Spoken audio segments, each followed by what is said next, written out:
عليكم ورحمة الله وبركاته. وعليكم السلام ورحمة الله وبركاته. الحمد لله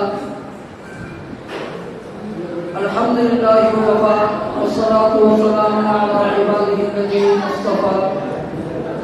أما بعد فقد قال الله تعالى في القرآن العظيم بعد أعوذ بالله من الشيطان الرجيم بسم الله الرحمن الرحيم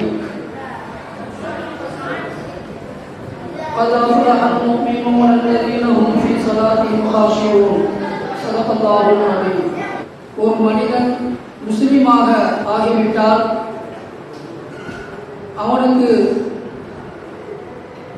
முதல் கடமையாக தொழுகை என்ற கடமைதான் முதல் கடமையாக இருக்கிறது. அந்த தொழுகை ஒரு மனிதனிடத்தில் ஆரம்பத்திலிருந்தே எப்பொழுது அவன் பருவ வயதை அடைந்து தொழுகை கடமையாக ஆக்கப்படுகிறதோ அவனுக்கு அப்போதிலிருந்தே அவன் அந்த தொழுகையை சரிவர நிறைவேற்றி வருவான் என்று சொன்னால் அவன் இந்த உலகத்திலேயும் வெற்றியாளனாக ஆகிவிடுவான், மறுமையிலும் உயர்ந்த அந்தஸ்துக்கு தகுதியான மனிதனாக ஆகிவிடுவான். எனவேதான் அல்லாஹ் ஜல்ல சொல்லி காட்டுகிறான், கத் அஃப்லஹல் முஃமினூன், மூமின்கள் வெற்றி பெற்று விட்டார்கள். உங்களுடைய குழந்தைகள் 7 வயதானால் அவர்களை தொழுமாறு பழக்குங்கள். 10 வயதாக ஆகிவிடும் என்று சொன்னால் அவர்களை அடித்தாவது தொழுக வையுங்கள் என்பதாக பெருமானார் ஸல்லல்லாஹு அலைஹி வஸல்லம் அவர்கள் தொழுகை என்ற அந்த பருவத்துக்கு மட்டும்தான் இந்த அளவுக்கு முக்கியத்துவம் கொடுத்து சொல்லி காமித்திருக்கிறார்கள். எனவே குழந்தை பருவத்திலிருந்தே வாலிப பருவத்திலிருந்தே நாம் தொழுகையை நாம் விடாமல் கடைபிடிக்கக்கூடியதாக, சிறு பிராயத்திலிருந்து நாம் தொழுகையை நாம் கடைபிடிக்கக்கூடியதாக ஆகிவிட வேண்டும். பருவ வயதை அடைந்துள்ளோம் என்று சொன்னால், உதாரணமாக 14 வயசு 15 வயசு வருது என்று சொன்னால் கட்டாயமான முறை தொழுகை கடமையாக ஆகிவிடும். அந்த தொழுகையை நாம் சரியாக நாம் நிறைவேற்ற வேண்டும். புகாரி ஷரீஃப் உட்பட பல ஹதீஸ் கிதாபில் பதிவு செய்யப்பட்டிருக்கிறது. நபி ஸல்லல்லாஹு அலைஹி வஸல்லம் அவங்க ஒரு தடவை பள்ளிவாசல் மூலையில் உட்கார்ந்திருப்பாங்க. உட்கார்ந்திருக்கும் போது வெளியிலிருந்து ஒரு வாலிபர் வருவார், ஒரு இளைஞர் வருவார். வந்து அவர் தொழுவார். தொழுது முடிச்சுட்டு நபி அவங்க மூலையில் ஓரமாக இருக்கக்கூடிய நபி அவங்க வந்து அலைஹி ஸலாம் யா ரசூலல்லாஹ், அல்லாஹ்வுடைய தூதரே உங்களுக்கு சலாம் உண்டாகட்டும் என்று சலாம் சொல்றாங்க. அப்ப நபி ஸல்லல்லாஹு அலைஹி வஸல்லம் பதில் சொல்லிட்டு சொல்றாங்க, இர்ஜி ஃபஸல்லி ஃபைன்னக லம் துஸல்லி, திரும்பி போங்க, நீங்க போய் தொழுவுங்க, திரும்ப போய் தொழுவுங்க, நீங்க தொழுதல அப்படிங்குவாங்க.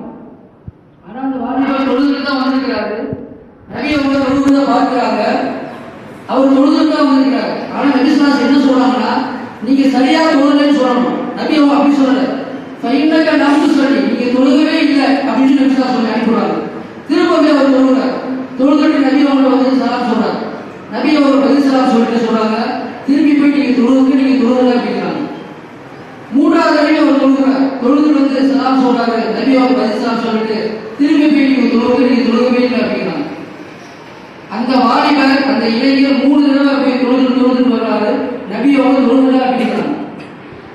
அப்ப அந்த வாலிபர் கடைசியில் சொல்றாரு, யாரும் சொல்லலாம், எப்படி தொழுவணும்னு எனக்கு சொல்லிக் கொடுங்க, எனக்கு கற்றுக் கொடுங்க. இன்னைக்கு நம்ம அதுக்கு தான் எதிர்கொள்ளணும்.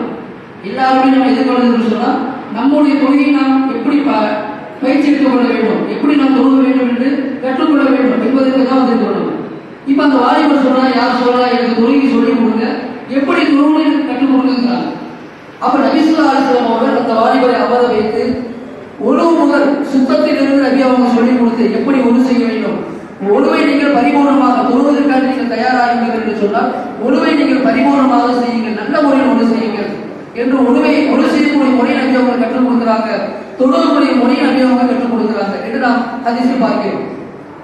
எனவே வாலிப நண்பர்களே, சகோதரர்களே, இளைஞர்களே, தொழுகை என்பது நாம் அது ஒரு சடங்காக நாம் நிறைவேற்றக்கூடாது. வரணும் பள்ளியாசனம் வரணும், ஏதோ அவசரமா ஒழு செய்யணும், தொப்பி தலையில மாட்டிட்டு வேக வேகமா நம்ம தொழுதுட்டு போனோம்னு சொன்னா நம்மளோட பெரிய மோசமான ஆள் திருடன் யாருமே கிடையாது.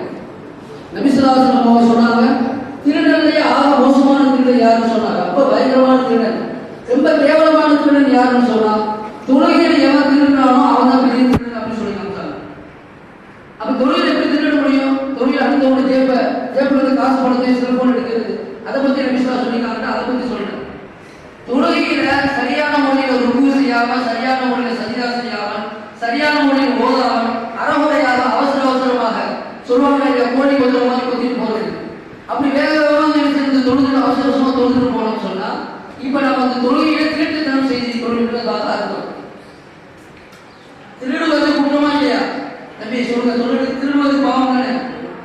அந்த திருடுதலையே ரொம்ப மோசமான திருடு எதுன்னு சொன்னா தொழுகையில திருட்டுத்தனம் செய்வது.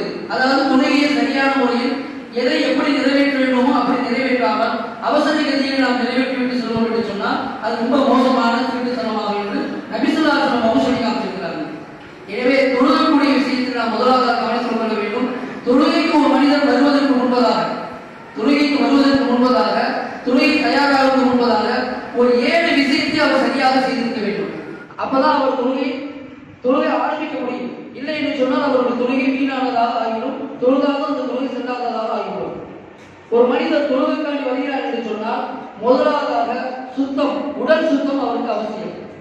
தொழுகக்கூடிய மனிதருக்கு முதல் விஷயம் அவருடைய உடம்பு சுத்தமாக இருக்க வேண்டும்.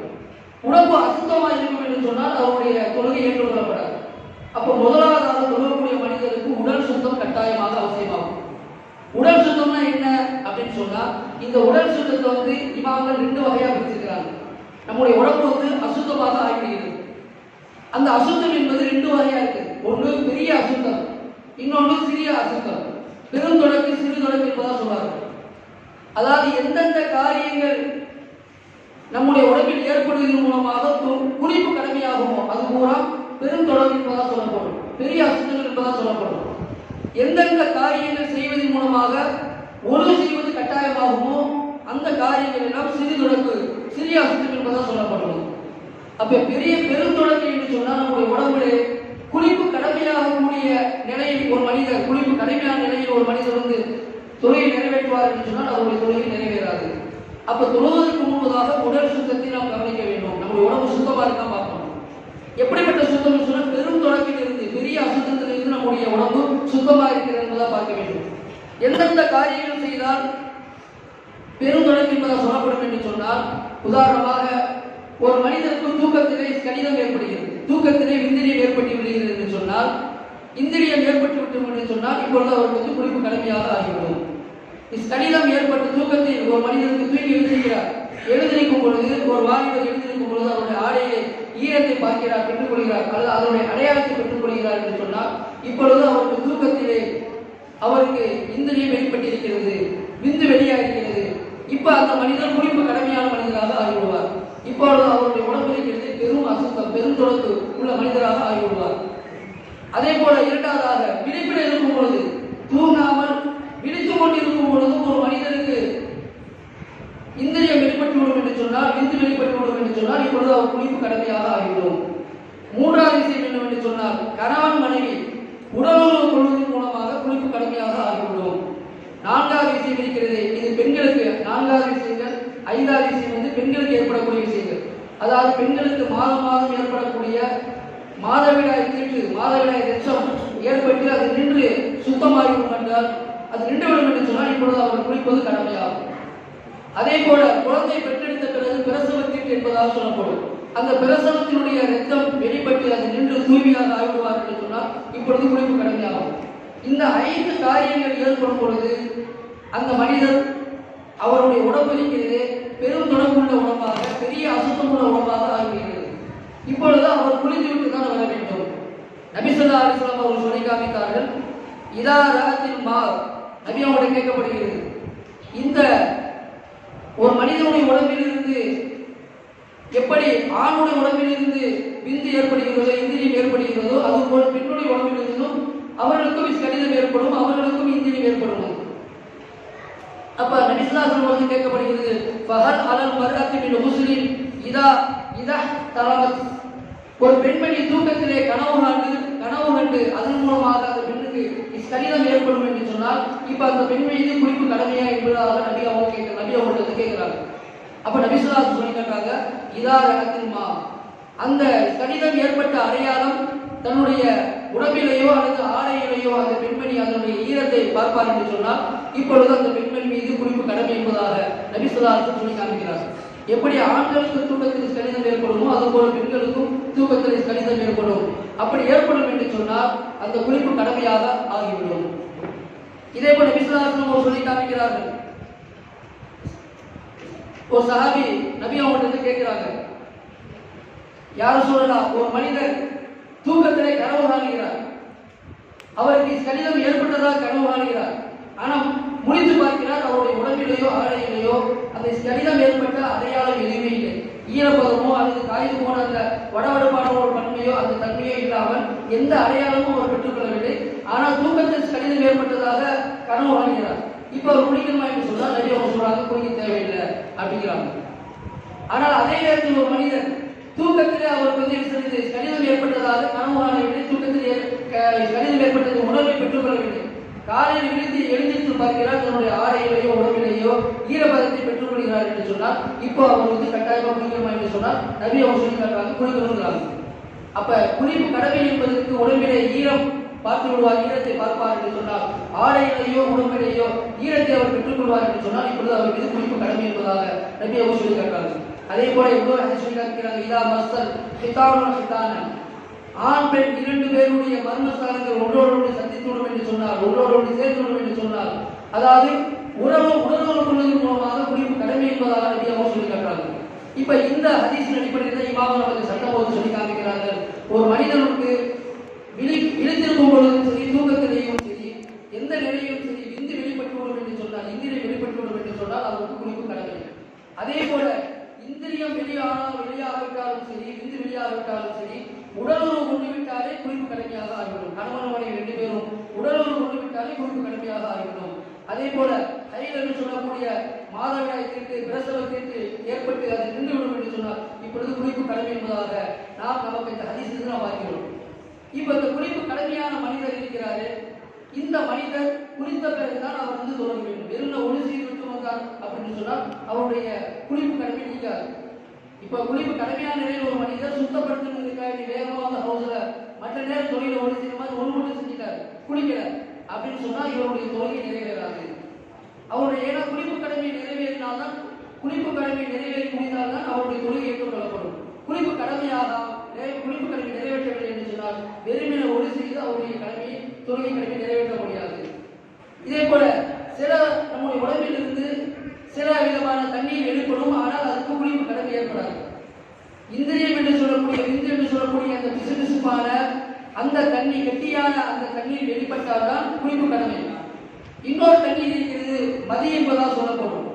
அதாவது விந்து வெளியாவதற்கு முன்பதாக இச்சையின் மூலமாக ஒரு காமத்தின் மூலமாக காம நீர் இச்சை நீர் என்பதாக சொல்லப்படும். அந்த இச்சையின் காரணமாக ஏற்படக்கூடிய ஒரு பிசுபிசுப்பான தண்ணீர் கெட்டியா இருக்காது, இலகுவான தன்மையில இருக்கும். அப்படிப்பட்ட தண்ணீர் வெளியாவதன் மூலமாக குளிப்பு கடமையாக ஆகாது, மாறாக ஒரு மட்டும் தான் அவர் செய்தால் போதும். அந்த உடம்பில் அந்த தண்ணீர் அசுத்தமான தண்ணீர் அது உடம்பிலேயோ அல்லது ஆடையிலோ மனிதனுக்கு பட்டுவிடும் என்று சொன்னால் அந்த பட்ட இடத்தினுடைய அந்த பகுதியை மட்டும் நாம் அவர் கழுவி சுத்தப்படுத்தினால் போதும், அவர் குளிக்க வேண்டிய அவசியம் கிடையாது. அதே போல மதி என்று சொல்லக்கூடிய ஒரு தண்ணீர் சில நபர்களுக்கு உடம்பினுடைய வெப்பத்தின் காரணமாக அல்லது சீதோஷண நிலையின் காரணமாக சிறுநீர் கழித்து முடித்த பிறகு பிசுபிசுப்பான ஒன்றென்று சொல்லுகள் தன்னுடைய உடம்பிலிருந்து வெளியாகும்.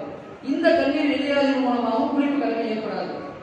மாறாக குளிப்பு கடமை என்பது விந்து என்று சொல்லக்கூடிய அந்த இந்திரியம் வெளிப்பட்டால்தான், அது தூக்கத்தில் இருந்தாலும் சரி விழித்திருந்தாலும் சரி அந்த நீர் வெளிப்பட்டால் மட்டும்தான் குளிப்பு கடமையாகும். இல்லை என்று சொன்னால் குளிப்பு கடமையாக ஆகாது. இப்படி குளிப்பு கடமையான மனிதர் எப்படி தன்னுடைய குளிப்பு கடமை நிறைவேற்ற வேண்டும், குளிப்பு கடமையுடைய விஷயத்தில் தெரிந்து கொள்ள வேண்டும். ஏன்னா இது அடிப்படையான விஷயம்.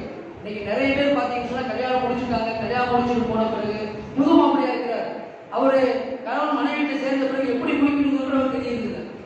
அவர் எந்த முறையில் குளிக்க வேண்டுமோ அந்த முறையில் குளிக்காமல் குளித்து விடுகிறார். அப்போ அவருடைய குளிப்பு கடமை நிறைவேறாமல் போயிடும்.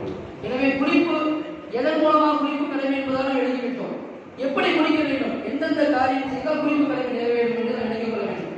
குளிப்பு கடமையுடைய விஷயத்தில் இமாம் நமக்கு முக்கியமான 3 வரலாறு விஷயத்தை சொல்லி காட்டுகிறார். அதுல ஒன்று நம்ம செய்யாட்டால் கூட குளிப்பு கடமை நிறைவேறாது. முதலாவது விஷயம் என்னன்னு சொன்னா வாய் கொப்பளிப்பது. குளிக்கிறதுக்கு முன்னாடி முதல்ல 3 விஷயம் 14 விஷயங்கள். இந்த 14ல ஒன்றை விட்டாலும் கூட அந்த குளிப்பு கடமை நிறைவேறாது. முதல் விஷயம் என்னன்னு சொன்னா வாய் கொப்பளிக்கிறது. ரெண்டாவது விஷயம் இருக்கிறது, அந்த வாய் நல்லா கொப்பளிக்கணும், சும்மா அறுவலை கொப்பளிக்க கூடாது.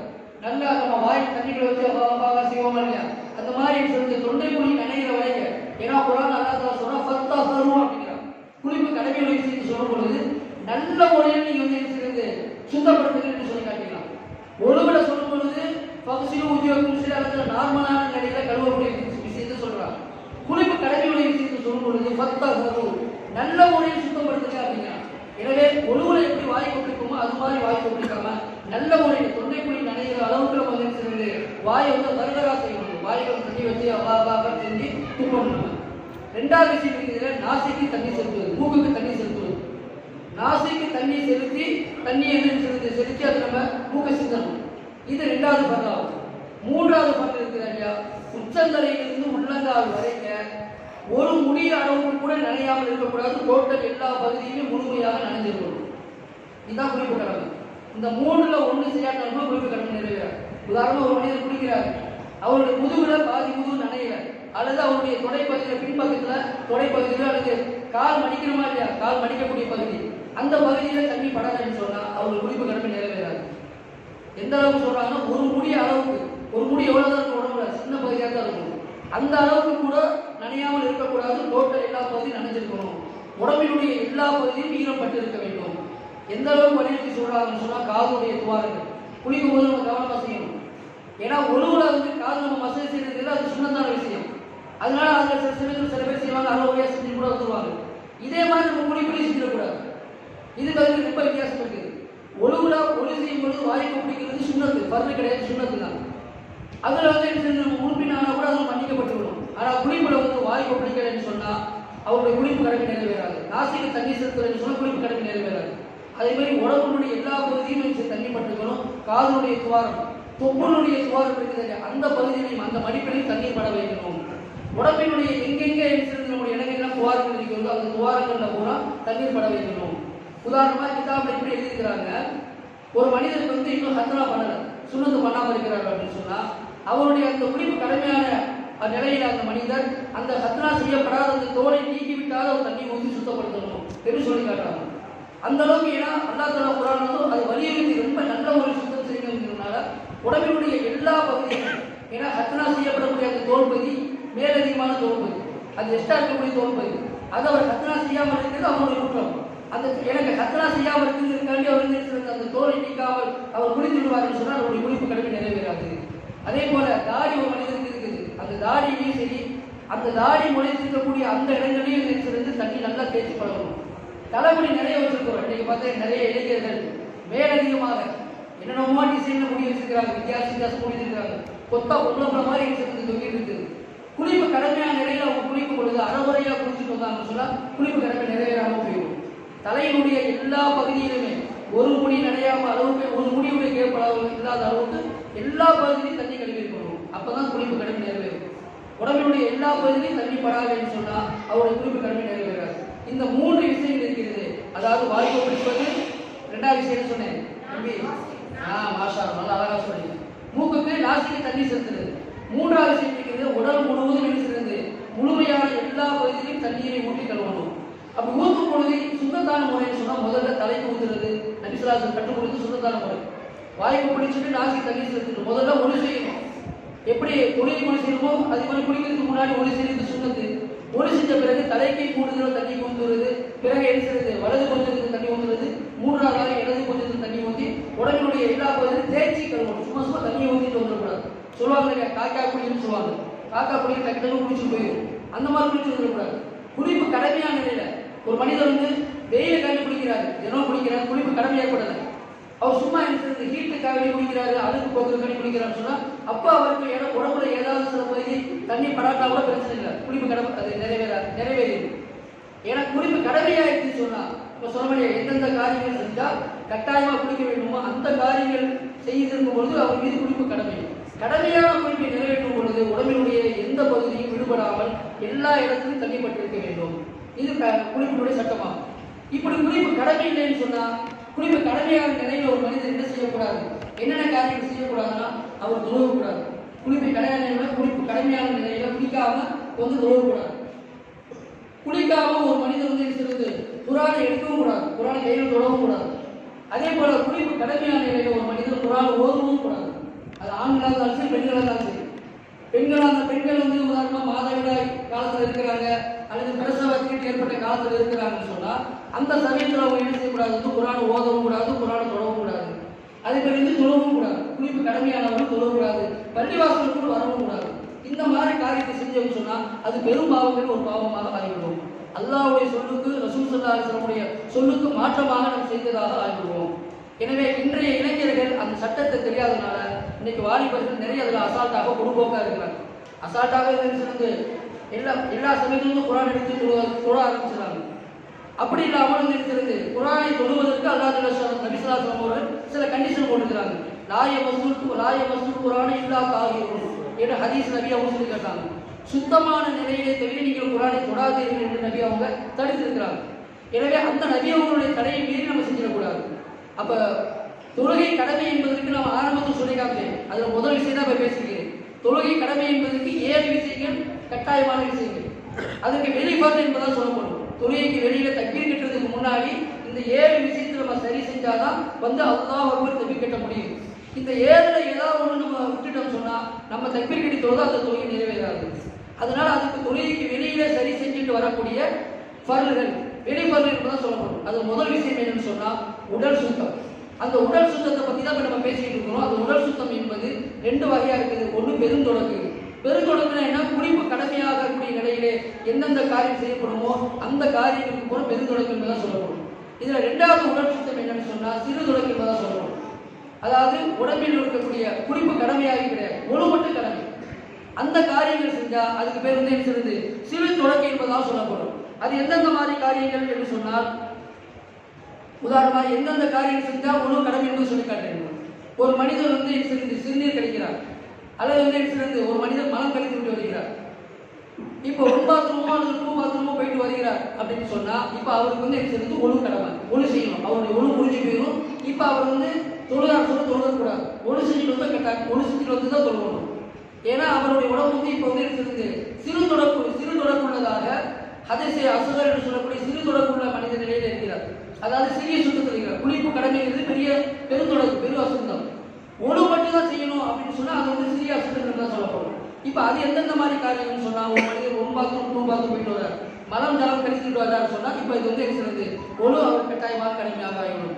2வது விஷயம் என்னன்னு சொன்னா, பின் துவாரத்திலிருந்து காற்று வெளிப்படுது. ஒரு மனிதர் ஒரு மனிதனுடைய உடம்புல காற்று வெளியாகுது. அது எல்லாத்துக்கும் இயற்கையான ஒன்று, யாருக்குமே வராத இருக்காது, எல்லாத்துக்கும் வந்துதான் செய்யும்.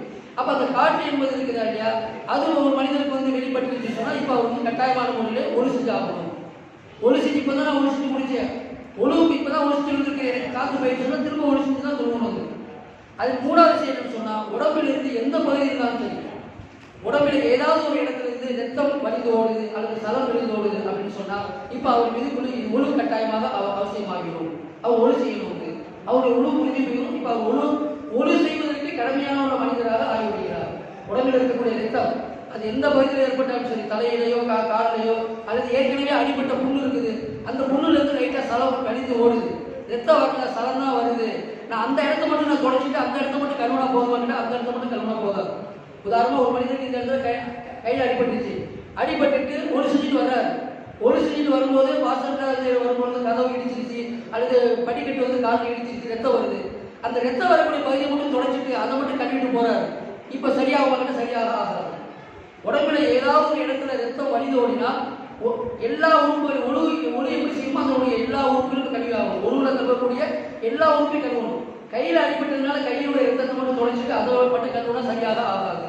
காலில் அடிபட்டுச்சுன்னா அந்த இடத்த மட்டும் கழுவி சுத்தப்படுத்தினா அது மட்டும் சுத்தமாக ஆகாது. திரும்ப மறுபடியும் போய் அவர் திரும்ப ஆரம்பத்துல இருந்து அவர் ஒழு செய்யணும். அதே மாதிரி அடுத்த விஷயம் என்னன்னு சொன்னா, வாய் நிரம்ப வாந்தி எடுக்குது. ஒரு மனிதர் வாந்தி எடுத்துட்டாரு சொன்னா இப்ப அவர் ஒழு செய்யாம பள்ளிவாசல் இது தொழக்கூடாது, ஒழு செஞ்சுதான் தொழ வேண்டும். ஏன்னா இது ஒரு அசுத்தமான விஷயங்கள். ரத்தம் என்பது அசுத்தமான விஷயம், சீல் என்பது அசுத்தமான விஷயம், வாந்தி என்பது அசுத்தமான விஷயங்கள். அதே போல ஒரு மனிதர் ஒழு செஞ்சுட்டு படுத்து தூக்கிட்டார், ஒழு செஞ்சுட்டு தூக்கிட்டார், செவுத்துல சாந்தியோ அல்லது நல்லா படுத்து தூங்குறார், தரையில படுத்து தூங்கினாலும் சரி அல்லது ஏதேனும் ஒரு பொருள் மீது சாஞ்சி தூங்கினார் சொன்னா நல்லா அசந்து தூங்குறார், அவர் தூங்கிட்டார் சொன்னாலே இப்ப அவருடைய உடம்புல இருக்கக்கூடிய அவரோட உடம்பில் அசுத்தங்கள் வெளிப்பட்டுச்சா இல்லையா, காத்து வெளியேறிச்சா இல்லையான்னு தெரியாது அவருக்கு. அப்ப எப்போ மனிதன் தூங்க ஆரம்பிச்சாரோ அவர் தூங்கி எழுந்திரிச்ச உடனே அவருக்கு ஒழு கடமையாக ஆகிவிடும். அவர் ஒழு செய்த நிலையில தூங்கினாலும் சரி அவர் திரும்ப ஒழு செய்யும். உதாரணமா ஒரு மனிதர் அசர் தூங்குகிறார் அல்லது மகரிப் தூங்குகிறார், மகரிப் தொழுதுன்னு கொஞ்ச நேரம் பள்ளியாசல் உட்கார்ந்து அப்படி செவத்துல சாந்தி தூங்குறார். இப்ப இஷா உட்கார்ந்து சொல்றாங்க, இப்பதான் நான் மகரிப் தொழுதுதான் உட்கார்ந்து நான் தூங்குனேன், நான் படுத்துறா தூங்குறேன் உட்கார்ந்தா தூங்குனேன்னு சொல்லி அவர் திரும்ப இஷா தொழுதாருன்னா அவருடைய தொழுகை நிறைவேறாது. ஏன்னா அவர் என்ன செஞ்சார், அந்த மகரிப் தொழுகைக்கு இஷா தொழுகைக்கு இடையில கொஞ்ச நேரம் தூங்கிட்டாரு. எப்ப கொஞ்ச நேரம் சாஞ்சி தூங்குறாரு, அது தரையில படுத்து தூங்கினாலும் சரி, சவுத்துல சாஞ்சோ அல்லது சேர்ல சாஞ்சோ, ஏதேனும் ஒரு பொருளை சாஞ்சி அவர் படுத்து தூங்கிட்டாருன்னு சொன்னா இப்ப அவருடைய ஒழு முடிஞ்சு போயிடும், திரும்ப ஒரு ஒழு செய்யணும். அடுத்த விஷயம் என்னன்னு சொன்னா, ஒரு மனிதருக்கு நோயின் காரணமாக அல்லது வேற ஏதேனும் ஒரு பெரிய விபத்தின் காரணமாக ஒரு மனிதர் மயக்கம் ஏற்படுகிறார், மயங்கி கீழே ஓடுகிறார். நோயின் காரணமாக மயக்கம் ஏற்படலாம் அல்லது விபத்தின் காரணமாக மயக்கம் ஏற்படலாம். நோய் விபத்து போன்ற ஏதேனும் ஒரு காரணத்தினால மயக்கம் ஏற்பட்டு அவர் உணர்வை இழந்து போகிறார், அவருக்கு என்ன நடக்குதுன்னு தெரியல. அப்படிப்பட்ட மனிதர் மயக்கம் தெரிஞ்சிட்டாரு சொன்னா இப்ப அவருக்கு ஒழு கடமை. அவர் ஏற்கனவே ஒழு செஞ்ச நிலையில மயக்கப்பட்டிருந்தாலும் சரி, திரும்ப போய் ஒழு செய்யணும். அடுத்ததாக விஷயம் இருக்குது, 8வது விஷயம் இருக்கிறது இல்லையா. 7வது விஷயம் வந்து ஒரு மனிதருக்கு பைத்தியம் ஏற்படுவது. ஒரு மனிதர் நல்லா இருக்கிறார், திடீர்னு அவருடைய அவருக்கு என்ன செய்வது, பைத்தியம் ஏற்பட்டு விட்டது என்று சொன்னால் இப்ப பைத்தியம் ஏற்பட்டு அவர் தெரிஞ்சுறார், ஊசி கொடுத்து மருந்து கொடுத்து மாத்திரை கொடுத்து அவரை தெளிவுபடுத்துறாங்க. இப்ப அவர் மனிதர் என்ன செய்யணும், தொழுகிறதா இருந்தால் கட்டாயமான முறையில் ஒழு செஞ்சு வந்துதான் தொழுகணும். அவருக்கு பைத்தியம் ஏற்படுவதற்கு முன்பதாக ஒழு செஞ்சிருந்தாலும் சரி, இடையில பைத்தியம் ஏற்பட்டு விட்டால் திரும்ப மறுபடியும் ஒழு செய்ய வேண்டும். 8வது விஷயம் இருக்குதா இல்லையா, இது தொழுகையில், அதாவது ஜனாசா தொழுகை இல்லாத மற்ற தொழுகையில ஒரு மனிதர் சத்தமிட்டு சிரிக்கிறார். இன்னைக்கு நிறைய பேர் என்ன வாலிபர்கள் இளைஞர்கள் அது கொஞ்சம் குடும்பக்கா இருப்பாங்க, தொழுகையில சத்தம் இல்லாமல் லைட்டா சிரிக்கிறார், இப்படி மட்டும் வாயை மட்டும் விரிக்கிறார் அப்படின்னு சொன்னா ஒழு முடியாது. சத்தம் கேட்கக்கூடிய அளவுக்கு ஒரு மனிதர் கொஞ்சம் வெடி சிரிப்பு சிரித்தினார் சொன்னா இப்ப அவருடைய தொழுகையும் முடிஞ்சு போயிடும், அவருடைய ஒழுவும் சேர்த்து முடிஞ்சு போயிடும். அப்ப திரும்ப அவர் ஒழிச்சுட்டு திரும்ப மறுபடியும் ஒழிச்சுட்டு திரும்ப மறுபடியும் தொழுகணும். தொழுகையிலே சத்தமிட்டு சிரிப்பார் என்று சொன்னால் அவருடைய ஒழு முடிஞ்சு போயிடும்.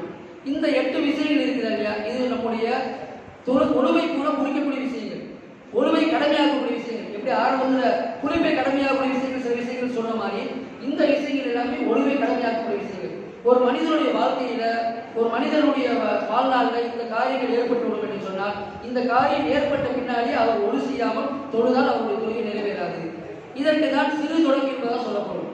இந்த காரியம் ஏற்பட்ட பிறகு எப்படி ஒழு செய்ய வேண்டும் என்று சொன்னால், எப்படி குளிப்பு கடமையான விஷயத்தில் முக்கியமான விஷயம் 3 பரலான விஷயம் சொல்ல குறிப்பிடாது. ஒழுவுல பரலான விஷயம் என்னன்னு சொன்னா, ஒழுவுல மொத்தம் 4 பரலான விஷயம் இருக்கு. இந்த 4ல் 1 செய்யாட்டாலும் கூட என்னவாகாது, ஒழு நிறைவேறாது. முதல் விஷயம் என்னன்னு சொன்னா, பரலான விஷயம் என்னன்னு சொன்னா, முகத்தை கழுவுறது. முகம்ங்கிறத கவனிச்சுக்கோங்க.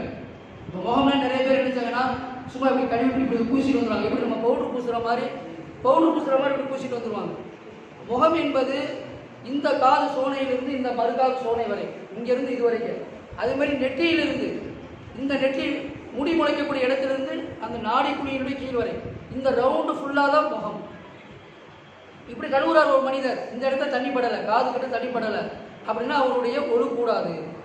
எனவே முகத்தினுடைய அளவு இருக்குதாலே இந்த ரவுண்டு ஃபுல்லாக நம்ம கணக்கு வச்சுக்கணும். அதாவது இந்த காது சோனையிலிருந்து இப்படி ரவுண்டு போடுறோம், நம்ம வட்டம் போட்டோம்னு சொன்னால் எதெல்லாம் உள்ளே அடைக்குமோ அது பூரா என்ன செய்யறது, முகத்தினுடைய பகுதியாகும். எனவே அந்த முகத்தினுடைய பகுதியை பூரா நம்ம என்ன செய்யறது, கவர் பண்ணுற மாதிரி ஃபுல்லாக தண்ணி வச்சு கழுவணும். சும்மா முகத்தில் தண்ணி அடிச்சுட்டு ஒரு மனிதர் வர்றாரு, சும்மா பூசுறாரு, இந்த சைடில் கூட தண்ணி படலை அல்லது கீழே நாடி குழிக்கு கீழே தண்ணி படலை, ஏன்னா இந்த இடத்துல தண்ணி பட்டுரும். அந்த எலும்பு இருக்குது இல்லையா, தாடை எலும்புக்கு கீழே தண்ணி பெரும்பாலும் படாது, அதை நம்ம கை வீசி நல்லா தேய்க்கணும். அப்படி தேய்ச்சி கழுவுனாதான் முகத்தினுடைய எல்லா பகுதியும் தண்ணி படக்கூடியதாக ஆகும். அப்படி முகத்தினுடைய முழுவதுமாக முகம் முழுவதும் கழுவுறது வரலாகும். முகத்தினுடைய அளவுங்கிறது இதுதான் முகத்தினுடைய அளவு. சில பெண்கள் தப்பு செய்யறாங்க, எப்படின்னா புர்கா போட்டுக்கிறாங்க, புர்கா போட்டுட்டு மக்கனா போட்டுக்கிறாங்க, மக்கனா போட்டுட்டே முகத்தை கழுவுறாங்க. மக்கனா போட்டு முகத்தை கழுவுனா இந்த பகுதி மட்டும்தான் உங்களுக்கு நனையும். அந்த மக்கனா போடும் பொழுது எந்த பகுதி இந்த இது வரைக்கும் அவங்களுக்கு மக்கனா மறைச்சிருக்கும், இது மட்டும் தான் ஓப்பனாக இருக்கும். அதை போட்டுட்டே என்ன செய்வது, ஒழு செய்யும் பொழுது அவங்க ஒழு செய்யும் போது முகத்தை கழுவுறாங்க. அப்போ பார்த்தோம்னு சொன்னால் அந்த எந்த பகுதி அளவுக்கு மக்கனா திறந்திருக்கிறதோ அந்த பகுதி மட்டும்தான் தண்ணி படும், இந்த காது பகுதியில் தண்ணி படாது, நாடி பகுதியில் தண்ணி படாது. அப்போ அவங்களுக்கு ஒழு கூடாமல் போயிடும். அதனால என்ன செய்யணும், ஒழு செய்யும் பொழுது கவனமாக செய்யணும். ஒழுங்குல நிறைய விஷயங்கள் இருக்குது. அன்னைக்கு முதல்ல இதை ஞாபகம் வச்சுக்கோங்க வாலிபர்களே, 4 விஷயம் பரலான விஷயங்கள், அது செய்யாட்டால் ஒழுவே கூடாது, அதை ஞாபகம் வச்சுக்கணும். முதலாவது செய்யணும். ஒன்று முகத்தை கழுவுறது. 2வது இருக்கிறது இல்லையா கைங்கிறது இந்த இடத்துல இருந்து இந்த எலும்பு இருக்கிற முழங்கை, இந்த முழங்கையினுடைய எலும்பு முழுவதுமாக கழுவணும். அப்போ இங்கிருந்து தண்ணியை எடுத்து இந்த தண்ணி கை ஃபுல்லாக கழுவணும். தெரியுதா அப்படி தெரியுதாமா? இந்த கை இருக்குதா இல்லையா, அந்த எலும்பினுடைய இந்த பகுதி ஃபுல்லாக எலும்பு ஃபுல்லாக தண்ணி படணும். இப்படி தண்ணி ஊற்றிட்டோம்னா இந்த இடத்துல தண்ணி படலை வச்சுக்கோங்களேன், இப்போ ஒழுக்கூடாது. இந்த முட்டையுடைய எலும்புல முழங்கையுடைய எலும்புல தண்ணி படலை அப்படின்னா ஒன்று நினைச்சிருக்க கூடாது. இன்னைக்கு நிறைய பேர் வந்து நினைச்சாங்க சட்டை இது வரைக்கும் வச்சிருக்கிறாங்க, வச்சுட்டு இது மட்டும் நினைச்சிருந்து ஏற்றி விடாம இதோடு மட்டும் கழுவிட்டு வந்துடுறாங்க. சில சில மாணவர்கள் சில இளைஞர்கள் கழுவிட்டு வர பார்த்தா இந்த பையன் தண்ணி படவே படாது. அப்போ திரும்ப போய் நம்ம என்ன செய்யறது, ஒளி செய்து வரணும். அப்போ அதனால ஒளி செய்யும் பொழுது நம்ம பார்த்துக்கணும், நல்ல கை ஃபுல்லாக இந்த பகுதி ஃபுல்லாகவே இந்த எலும்புக்கு மேல் வரைக்கும் தண்ணி பட்டுருக்கணும். முழங்கையினுடைய எலும்புக்கு மேல் வரைக்கும் தண்ணி பட்டுருக்கணும். இது பரல். இந்த ரெண்டு கையும் கழுவுறது பரல் கடமையாக ஆகும். மூணாவது விஷயம் சொன்னா தலையில வந்து 4/1 பகுதி மசல் செய்யணும். மசல்னா என்ன, தண்ணி எடுத்து அப்படி ஊத்துறது இல்லை. தண்ணி ஈர கையை வச்சு ஈரமுள்ள கையை எடுத்து தலையை வந்து தடவுறது. அதனால இந்த ஒளி செய்கிற மாதிரி முகத்தை கழுவுற மாதிரி கையை கழுவுற மாதிரி தண்ணி எடுத்து தலையில ஊற்றிடக்கூடாது. மாறா என்ன செய்யற, தண்ணியை வந்து என்ன செய்யறது, கையில நினைச்சிட்டு அந்த ஈரமான கையை கொண்டு என்ன செய்யறது, இப்படி கையில வந்து தடவும், கையால் வந்து என்ன செய்யறது, தலையை தடவணும். இப்படி தடவும் பொழுது முழுமையாக தடவுறது சுண்ணத்து. குறைஞ்சபட்சம் 4/1 பகுதியாவது தலையிருக்கணும். அந்த 4/1 பகுதியோட கம்மியாக ஒரு மனிதருக்கு தலையிருப்பாரு சொன்னா, மசாஜ் செஞ்சிருப்பாரு சொன்னா, இப்போ அவருக்கு ஒழு கூடாமல் போயிடும். அதனால முழுசா நம்ம செஞ்சாதான் என்ன செய்யுது, ஒரு 4/1 பகுதியாக கொண்டு வரணும். அதனால முழுசா நம்ம செஞ்சிட்டோம் சொன்னா பிரச்சனை இல்லை. கொஞ்ச காலம் மட்டும் செஞ்சுட்டு வரணும், அது 4/1 பகுதி கம்மியாக இருந்துச்சோ ஒழு கூடாமல் போயிடும். நாலாவது விஷயம் என்னன்னு சொன்னா 2 கால்களை கழுவுறது பரவாயில்ல. 2 கால் இருக்குதா இல்லையா, 2 கால்லையும் அந்த கரண்டை மொழி ஒரு எலும்பு இருக்குதா இல்லையா, அந்த கரண்டை மொழி எலும்பு, அந்த எலும்பு வரைக்கும் அந்த எலும்பு முடிய அந்த எலும்பையும் தண்ணி படணும். அதுக்கு மேல் வரைக்கும் கழுவணும். அது கரண்டை காலினுடைய அந்த கரண்டை மொழியினுடைய எலும்புலையும் தண்ணி பட்டு அதுக்கு மேல் பகுதி வரைக்கும் நம்ம வந்து தண்ணி ஊற்றி கழுவணும். உதாரணமா பின்னாடி சில பேருக்கு வந்து கழுவிட்டு வராங்க, காலை வேகமாக கழுவுவாங்க, சும்மா லேசாக எடுத்து கழுவிட்டு வராங்க, பின்பகுதியில் பூரா பார்த்தா நனையாம வரும். நபிசுல்லாஹ் அவங்க காலத்தில் அப்படி சில பேர் கழுவுனாங்க. அப்ப நபிசுல்லாஹ் சொன்னாங்க, வயலுல் ஆகா, குதிகால்கள் கழுவாமல் இருக்கக்கூடிய நபர்களுக்கு நாசம் உண்டாகுமாக, கரை உண்டாகுமாக என்று நபிசுல்லாஹ் அவங்களை பார்த்து எச்சரிக்கை செய்யறாங்க. அப்போ ஒழுவுல வந்து சரியா செய்யலைன்னு சொன்னா நபி அவங்க வந்து சேர்ந்து ஏன் உடம்பு தானே நான் தான் ஒழுங்கு செய்யறேன் அப்படின்னு சொல்லிட்டு அறகுறையா செஞ்சுட்டு கூடாது. நபிசுல்லாஹ் அவங்க அதுக்கு கண்டிப்பு செஞ்சிருக்கிறாங்க, எச்சரிக்கை செஞ்சிருக்கிறாங்க. அப்ப கால் கழுவுற விஷயத்திலும் சரி, அந்த காலில் வந்து நம்ம ஏற்கனவே சொன்ன மாதிரி தான், உதாரணமா விரல் பகுதி இருக்குதா இல்லையா, விரல் பகுதியில் வந்து என்ன செய்யறது, மடங்கி இருக்கும். அந்த விரலுடைய அடிப்பகுதியிலே தண்ணி படணும். ஏன்னா கால் நம்முடைய கை மாதிரி நீண்டு இருக்காது, காலுடைய விரல் இருக்குதா இல்லையா, அது நம்மளுடைய கை மாதிரி நீண்டு இருக்காது, இப்படி மடங்கி தானே இருக்குது. அந்த விரல் மடங்கி இருக்கும்போது அதனுடைய அடிப்பகுதியிலே தண்ணி படணும். அதுல தண்ணி படாம சும்மா நம்ம மேலாப்பட்டு கழுவிட்டோம், அந்த ஒவ்வொரு விரலுடைய இடுக்கு விரலையும் தண்ணி நம்ம பட்டுக்கணும். அதனால கை கழுவும் பொழுது இப்படி நம்ம தேய்ச்சி கழுவணும், இப்படி தேய்ச்சி கழுவணும், அதே இந்த மாதிரி கையை தேய்ச்சி கழுவணும் இந்த பகுதியில். ஏன்னா பெரும்பாலும் நம்ம இப்படி கழுவோம், இந்த பகுதியில் இடுக்கு பகுதியில் அந்த விரலுடைய இடுக்குகளில் வந்து தண்ணி நனைஞ்சிருக்காது. அதுவே குளிர்காலத்தில் வந்து பனிக்காலத்தில் வந்து ரொம்ப தண்ணி படுறதுக்கு வாய்ப்பு கம்மி. ஏன்னா பனிக்காலத்தில் நம்முடைய உடம்பு இருக்கிறது தோல் இருக்குதா இல்லையா, அது காய்ந்த நிலையில அது உறைஞ்ச நிலையில இருக்கும். அப்போ வறட்சியான இருக்கக்கூடிய நிலையில அந்த உறைஞ்சு போயிருக்கக்கூடிய நிலையில தண்ணி நம்ம தேய்க்காம விட்டோம்னு சொன்னா அது மேலாமல் வடிஞ்சிட்டு போயிடும். அப்போ அதனால நல்லா இந்த விரலுடைய கையினுடைய விரல் இடுக்கு பகுதியிலையும் நல்லா தேய்ச்சி கழுவணும். காலுடைய அந்த இடுக்கு கால் விரலுடைய அந்த இடுக்கு பகுதிகளும் நல்லா தேய்ச்சி கழுவணும். இந்த மாதிரி காரியங்கள் நம்ம வந்து செஞ்சோம் சொன்னா இதுதான் ஒருவருடைய 4 வரலாறு விஷயங்கள். இந்த 4 விஷயங்கள் கட்டாயமான பொருள் இருக்கணும். இது அல்லாத மற்ற விஷயங்கள் இருக்கிறது அது சுண்ணத்தான விஷயங்கள். உதாரணமா வாய் கொப்பளிக்கிறது, அதே மாதிரி நாசிக்கு தண்ணீர் செலுத்துறது, மிஸ்வாக் செய்து பல் தரிச்சு வாயை தேய்ச்சி செலுத்து மிஸ்வாக் செய்து பல் துறைக்கு துப்புவது இருக்கிறது, இது சுண்ணத்தான விஷயங்கள். அதே மாதிரி உடம்பு வந்து நல்ல தேய்ச்சி கழுவுறது, இதெல்லாம் சுண்ணத்தான விஷயங்கள். இப்போ ஒழுவுல ஒரு மனிதன் வந்து இருக்கிறது 3 தடவை கழுவுறது சுண்ணத்தான விஷயம். அதுக்காண்டி ஒரு மனிதன் செய்யறது நிறைய நேரம் கழுவிட்டே போகணும். நான் ஒழுதான் செய்கிறேன், நல்ல காலம் செய்யறதுக்கான நினைச்சக்கூடாது. ஒழுங்குல தண்ணியை வீண்வழி பண்ணக்கூடாது. இன்னைக்கு நிறைய வாலிபர்கள் என்ன செய்யறாங்கன்னா வீண்வழி அதிகம் பண்ணிடுறாங்க. வீண்வழி பண்ணவும் கூடாது. அதே மாதிரி நம்முடைய கடமையான அந்த உறுப்புகளை கழுவாமல் விட்டுவும் கூடாது. உதாரணமா ஒரு மனிதர் 3 தடவை முகத்தை கழுவுறாரு. கழுவும் பொழுது அவருக்கு 3 தடவை சரியா கழுவல, இந்த பகுதியில் நாடியுடைய பகுதியில் தண்ணி படாமல் இருக்குது, காலுடைய ஓரத்தில் தண்ணி படலன்னு சொன்னா 4வது தடவை தண்ணி எடுத்தாலும் ஒரு கழுவி ஆகணும். 3 தடவை கழுவி முடிக்கணும். ஒருவேளை அவரால் கழுவி முடிக்க முடியல, அவர் செய்ய முடியல அப்படின்னு சொன்னா அதுக்காக 3 தடவை நிப்பாட்டிடக்கூடாது. நான் 3 தடவை கழுவிட்டேன், எனக்கு நனைஞ்சாலும் சரி நனையாட்டாலும் சரி 3 தடவை செஞ்சுட்டேன் அப்படின்னு சொல்லிடக்கூடாது. எத்தனை எப்படி கழுவணும், முகம் ஃபுல்லா கழுவணும், கை ஃபுல்லா கழுவணும். அது எத்தனை தடவை தண்ணி எடுத்தாலும் சரி. அதுக்காக நம்ம தண்ணியை வீண் பண்ணிட்டே இருக்கக்கூடாது. அது என்ன சொல்றாங்கன்னா, ஒரு தடவை எடுக்கும் பொழுது முழுசா கழுவி முடிச்சிடணும், முகத்தை முழுசு கரை முடிச்சிடணும். ரெண்டாவது தடவை தண்ணி எடுக்கும் பொழுது முகத்தையும் முழுசா தேய்ச்சி முடிச்சிடணும். மூணாவது தடவையும் முழுசா தேய்ச்சி முடிங்க. இதுதான் சுத்தத்தான வழிமுறை அப்படிங்கிறாங்க. சரியா? அதனால உடம்பினுடைய எந்தெந்த பகுதி கழுவணும், ஒழுங்கு செய்யும் பொழுது முகம், கை, தலை, கால், இந்த 4 உறுப்புகள் கழுவணும் சொல்லப்படுகிறதோ அதுல ஒரு முடி அளவுக்கு கூட நனையாமல் விட்டக்கூடாது. ஃபுல்லா தேய்ச்சி கழுவுறது கட்டாயமான பரலாகும். இந்த பரலான காரியங்களை செய்தால்தான் ஒரு மனிதனுடைய உடம்பு இருக்கிறது சுத்தமான நிலையில் வரும். இது உடல் சுத்தத்தை பற்றி நம்ம பார்த்துக்கிறோம். ரெண்டாவது விஷயம் இருக்குது இல்லையா?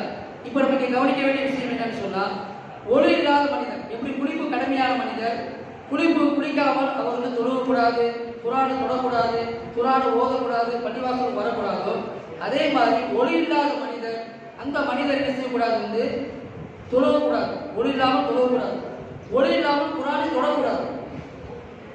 அதே போல ஒளி இல்லாத மனிதர் காபத்துள்ளாக தவாப் செய்யவும் கூடாது. இந்த 3 காரியத்தையும் ஒளி இல்லாமல் செய்யக்கூடாது. ஒளி இல்லாமல் ஒரு மனிதர் ஓதலாம் கிட்ட ஓதலாம். உதாரணம், ஒரு மனிதருக்கு சூறா ஞாபகம் இருக்குது, 10 சூறா 15 சூறா ஞாபகம் வச்சிருக்கிறாரு. இவர் ஒளி இல்லாமல் குரான் ஓதலாமா கேட்டால் ஒளி இல்லாமல் குரானை தொடாமல் ஓதி கொள்ளலாம். ஒருத்தர் குரான் ஃபுல்லா மனமா பண்ணிட்டாரு, அவர் ஒரு ஒளி தான் ஓதுங்கிறது கட்டாயம் கிடையாது. ஒழுவோடு ரொம்ப நல்லது, ரொம்ப சிறந்தது. ஒளி இல்லை ஓதலாம் கிட்ட வாயில் ஓதி கொள்ளலாம்.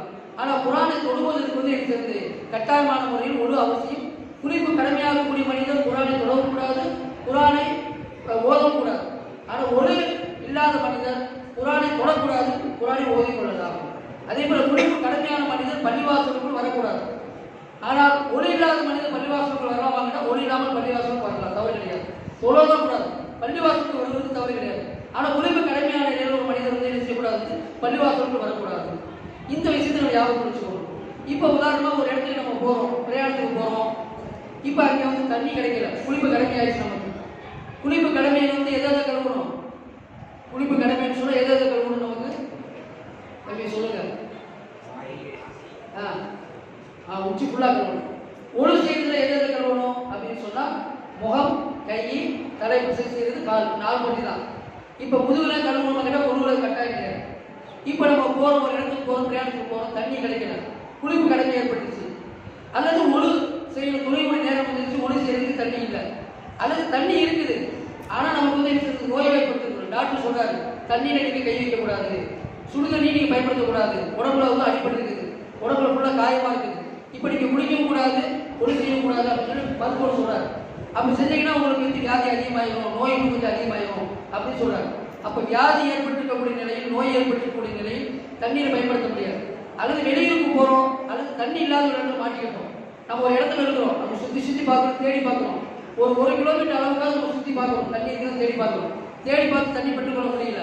இப்ப இந்த நிலையில நம்ம என்ன செய்யறது, ஒழு செய்யணும் அல்லது குளிக்கணும். குளிக்கிறதா இருந்தா குளிப்பு கடமையான குளிக்கணும்.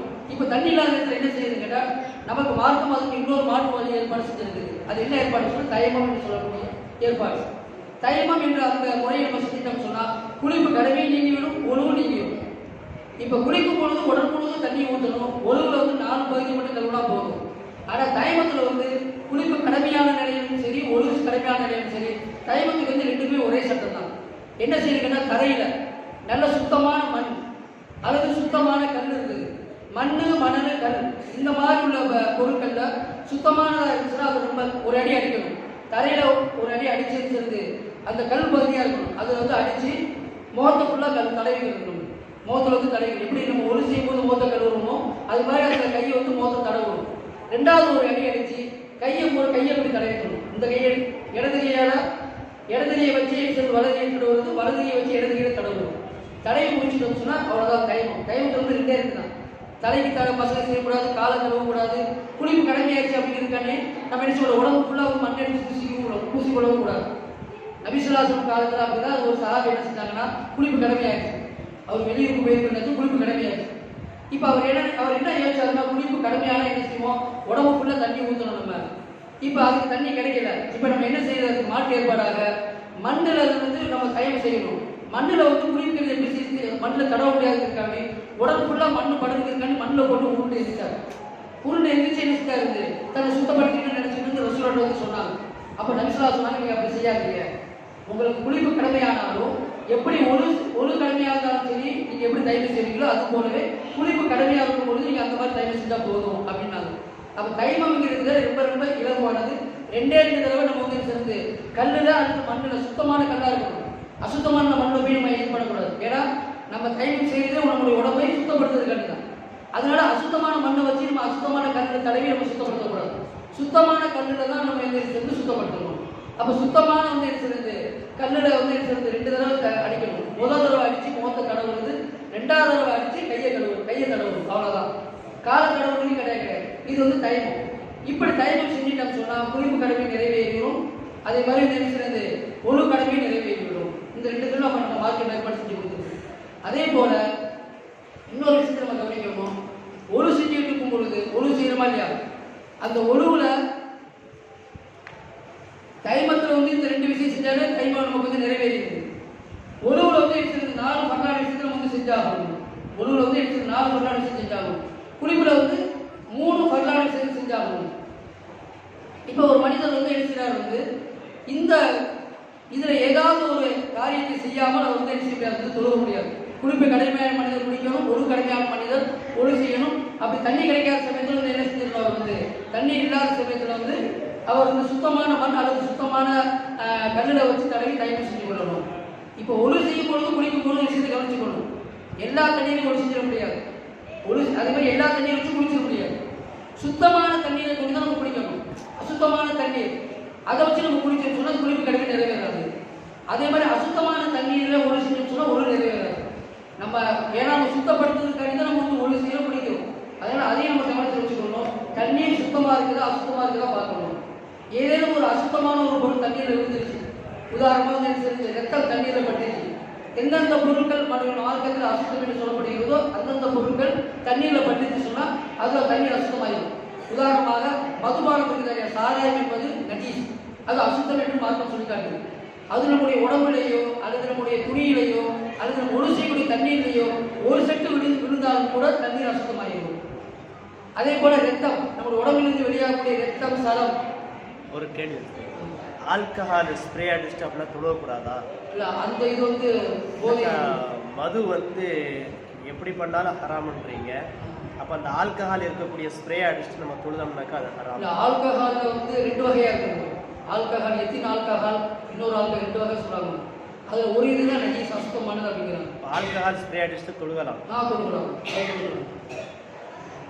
மதுபானம் சாராயம் போதை உண்டாக்கக்கூடிய பொருள் இருக்குதா, போதை உண்டாக்கக்கூடிய அந்த ஆல்கஹால் இருக்குதா இல்லையா, அது வந்து ஹராம் ஆகும். ஏன்னா நபிஸ்லாசம் புல்லு முஸ்கிரின்னு ஹராம், போதை தரக்கூடிய ஒவ்வொன்றுமே ஹராம் இருக்கிறாங்க. இன்னைக்கு நிறைய வாலிபர்கள் போதையுடைய இதை விவரம் தெரியாம பாக்கு மிட்டாயி போட்டு ஏதாவது ஒரு வித்தியாசமான பொருள் கடைகளில் விற்கிறது எது வேணும் வாங்கி போட்டு ஒதுக்க ஆரம்பிச்சுறாங்க. போதை தரக்கூடிய எந்த ஒரு பொருளாக இருந்தாலும் சரி அது அசுத்தமானது, அது நஜீஸானது, அது மார்க்கத்தில் ஹராமானது, அதை பயன்படுத்தக்கூடாது. எந்த அளவுக்கு மார்க்கம் சொல்லி காட்டுதுன்னு சொன்னா, போதை ஏற்படுத்தக்கூடிய ஒரு பொருள் மதுபானம் நம்முடைய உடம்புல பட்டுச்சு, ஆடையில பட்டுச்சு, ஒரு சொட்டு பட்டு அதனுடைய பதவி இருந்து சொன்னா அதை போய் அந்த நேரம் நம்ம தொழுக கூடாது.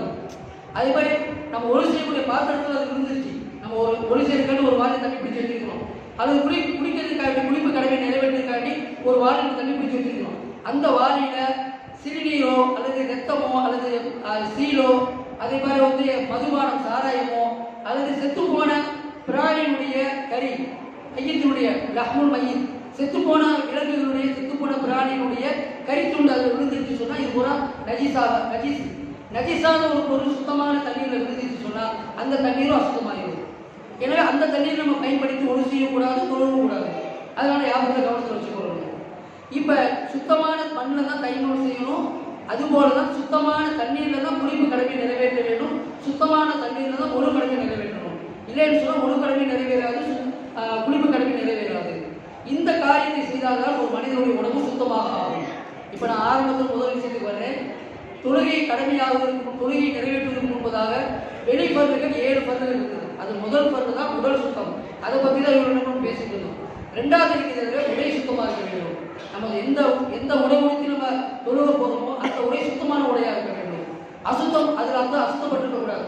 உதாரணமாக நம்ம வீட்டில் சின்ன பிள்ளை இருப்பாங்க, நம்ம கையில் தூக்கி வச்சிருப்போம், சின்ன பிள்ளையிலிருந்து இருக்கிறது சிறுநீர் கழிச்சிருப்போம், உடனே நம்ம நேரம் போன சின்ன பிள்ளை தானே அப்படின்னு சொல்லி கொடுத்துட்டு சும்மா அந்த இடத்துல கூட நம்ம தண்ணியை வச்சு தரையில் வந்துடக்கூடாது. மாறாக பெரிய ஒரு சிறுநீர் என்பது அசுத்தமானது, அது அது பெரியவருடைய சிறுநீராக இருக்கலாம், சின்ன குழந்தையுடைய சிறுநீராக இருக்கலாம். அசுத்தம் அசுத்தம் தான். அதை மார்க்கத்தில் வந்து என்ன செய்யறது, விதிவிலக்கு கிடையாது. என்ன பால்குடி மறைக்கணிக்காத குழந்தை இப்பதான் பிறந்திருக்குது, பால் மட்டும்தான், தாய்ப்பால் மட்டும்தான் குடிச்சிட்டு இருக்குது. அந்த குழந்தையிலே ஆண் குழந்தையா இருக்கும் என்று சொன்னால் அந்த சிறுநீரும் அசுத்தமானதான். ஆனால் அதை கழுவக்கூடிய விதத்தில் மட்டும்தான் சலுகை வழங்கப்பட்டிருக்கிறது.